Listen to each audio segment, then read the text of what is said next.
Back at Red Brook Honey, Scarborough, Maine, and we're looking at a half moon rising. We're halfway to a full moon. It'll be full a week from today. And there's the barn at Red Brook Honey. Lightning rods to protect us from Mother Nature and the lightning. But where we are today is in the back of the Beeyard. And as you can see, there's a nice wildflower field here, and about all that's left really strongly blooming is the aster.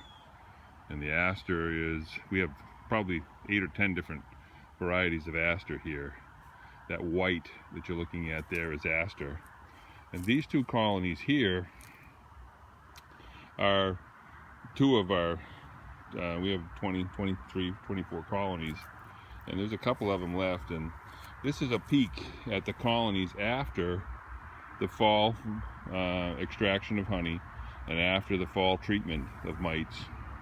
Excuse me, late summer, because fall doesn't start until a week from today, till the 23rd, which is 3 days away.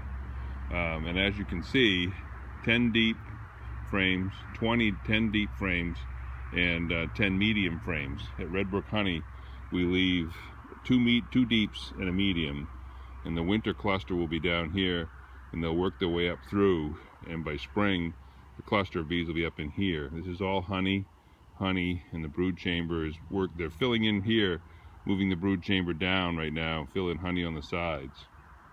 And you need to be sure to extract early in the late summer. So we do it around the 1st of September, between the 1st and Labor Day at the latest, the 6th at the latest. And then we treat with mite away quick strips for the varroa mite, because the two reasons that sideline beekeepers lose their bees is starvation and mite, vector diseases from the varroa mite.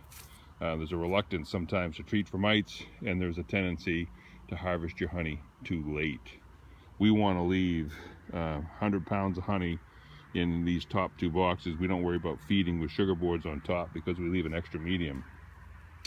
And these girls, we just closed down the entrance today, and as you can see, they're just like little furry kitty cats. We love kitty cats at Red Brook Honey, and these bees are just like them. They're starting to work their way back down. The cluster was a little bit bigger outside here, but it's kind of cool, and they're just relaxing on the front porch. A couple of them are cleaning, a few of them are adding a little propolis to the edge. We will close off this entrance.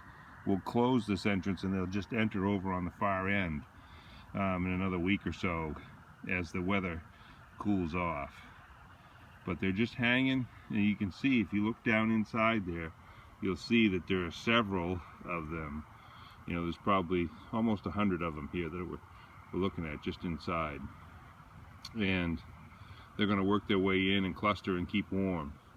The honeybees, they forage all day long, and then they'll come back and cluster with their sisters. The ladies do all the work at Red Brook Honey, and that's the nature of the bee kingdom. And so you can see the difference. There's less bees outside over there on the second hive over on the right than there are here. There's a couple more bees. These are Italian bees. They're bright yellow. We have Italians, Carniolans, and a cross between the two. They're just kind of hanging and waiting. They're working their way back inside slowly. They're taking their clue from the temperature, and they're taking their clue from the sun, and the sun's going down, so they're going to take it easy inside tonight. On a hot summer night, they would be thousands of them outside, just relaxing on the front porch. There's another installment, Red Brook Honey, Scarborough, Maine.